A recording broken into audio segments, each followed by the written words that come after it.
Bom dia para vocês. Com relação à parte teórica na minha disciplina,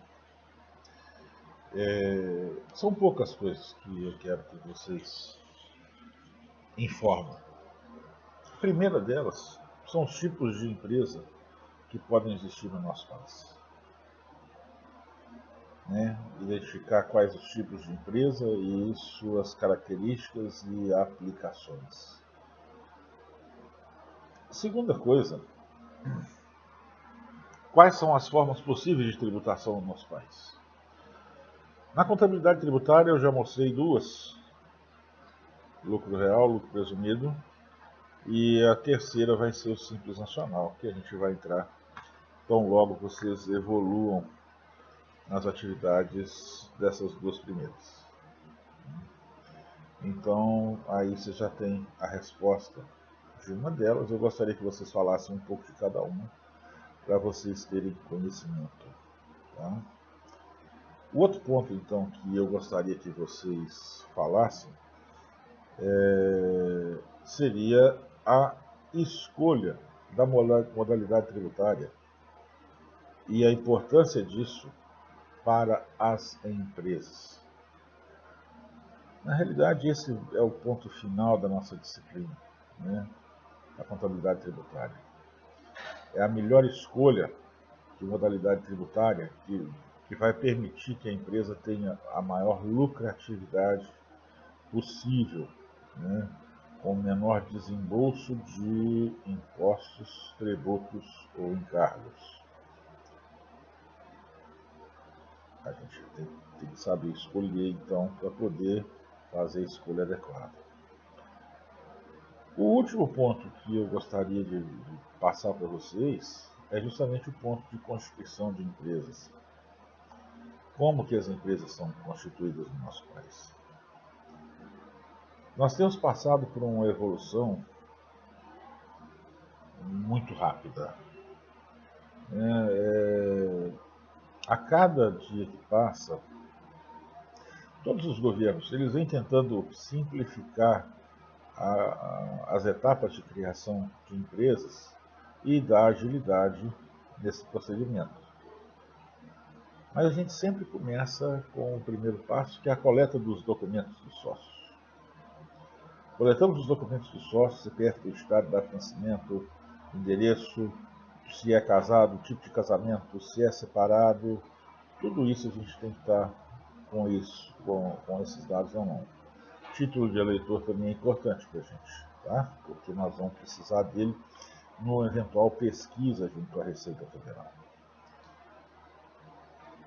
Levantados esses dados, aí vocês vão fazer pesquisas de situação fiscal dos envolvidos, e eu sugiro que seja feita pesquisa nas três esferas: na federal, na estadual e na municipal, para ver se os participantes da empresa, ou os candidatos a participantes da empresa, estão desimpedidos nas três esferas, para que a gente não tenha nenhuma surpresa na evolução dessa documentação. Depois que você faz isso, você faz então a solicitação do endereço onde a empresa vai ser estabelecida. Essa solicitação ela é extremamente importante e você já tem que ter em mente que você precisa do número de inscrição cadastral do imóvel no município, para saber se está ok, se está liberado, e para saber se naquele local pode ser exercida determinada atividade, porque alguns municípios possuem restrições, tá? Atividades e localização do empreendimento. A partir desse momento, a gente dá andamento na pesquisa de viabilidade. Pesquisa de viabilidade é um procedimento que é comum se você for registrar na junta ou se você for registrar no cartório. E lá você vai estar informando esses dados básicos e respondendo também algumas perguntas de cunho ambiental, para que seja feita uma análise de maneira automatizada pelos entes que a gente vai envolver.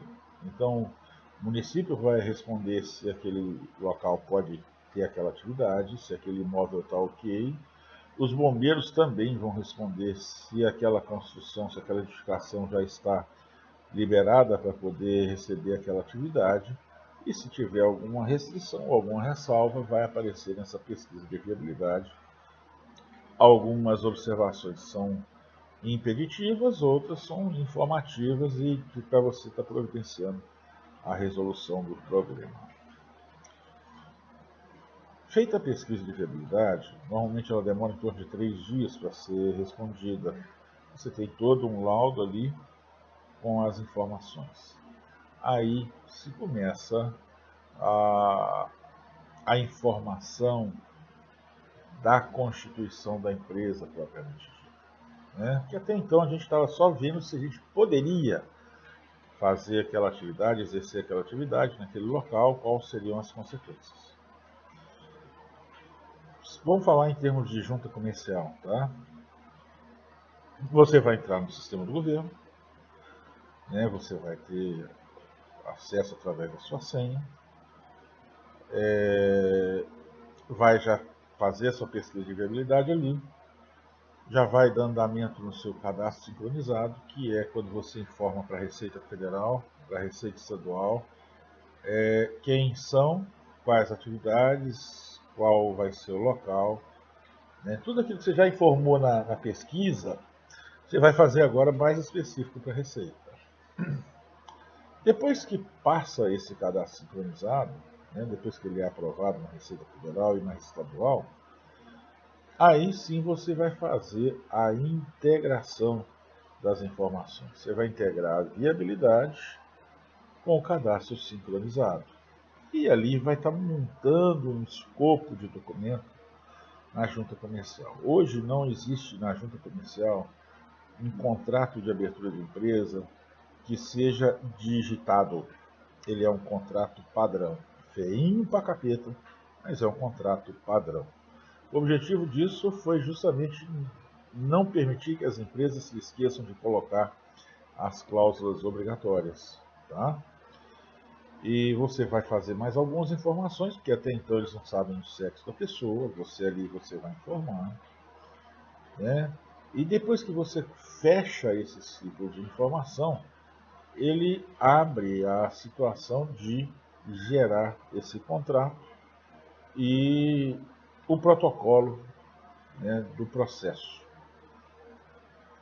Gerou o protocolo, gerou o contrato, vem a guia é paga, e depois que a guia é processada, você tem que começar a providenciar as assinaturas desse contrato social.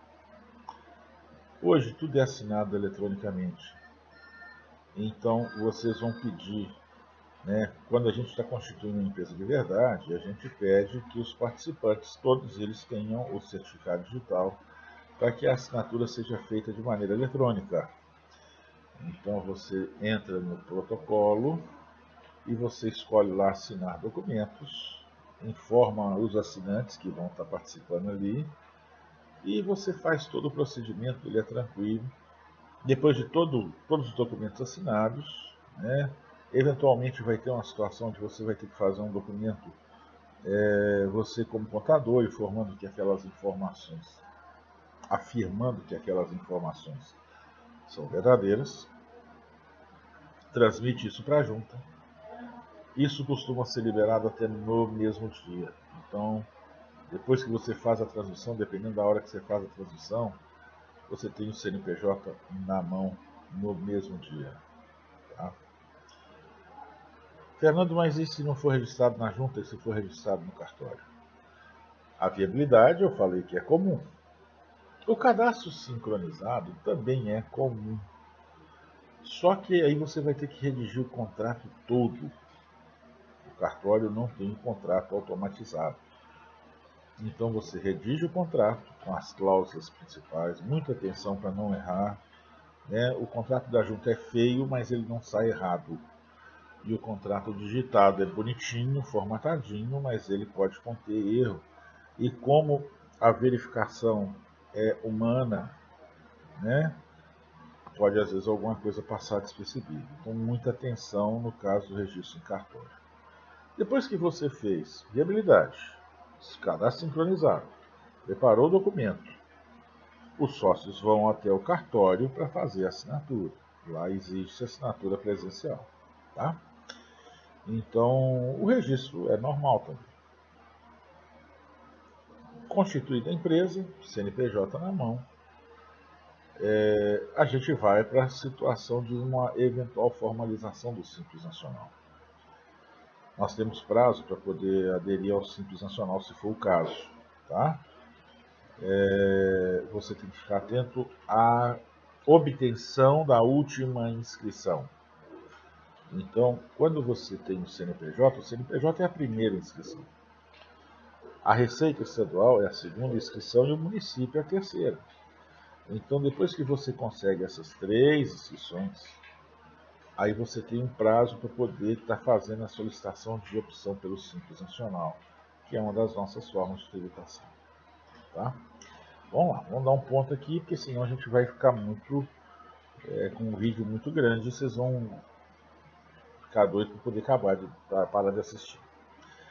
Constituir uma empresa, aí a gente tem as modalidades tributárias que nós vamos ter que escolher. Vocês já fizeram essa pesquisa lá atrás, lucro real, lucro presumido Simples Nacional, ou eventualmente o MEI. E você tem que ter ciência que ali você está buscando o menor desembolso possível em termos de imposto. Tá? Então, o nosso objetivo com essa estrutura, com essa análise, é obter a empresa mais lucrativa possível. Tá? Então, meninas e meninos, basicamente esses são os pontos, né? Tipos de empresa, formas de tributação, formas de constituição, locais de registro e a escolha da modalidade tributária da empresa. Alguns não perguntaram, mas eu gostaria que vocês identificassem quando eu tenho que registrar na junta, quando eu tenho que registrar no cartório e as diferenças básicas entre cada um desses registros. Tá bom? Bom trabalho para vocês. Mandem bala. E aí a gente vai ajustando isso aí. Tranquilo? Até mais para vocês.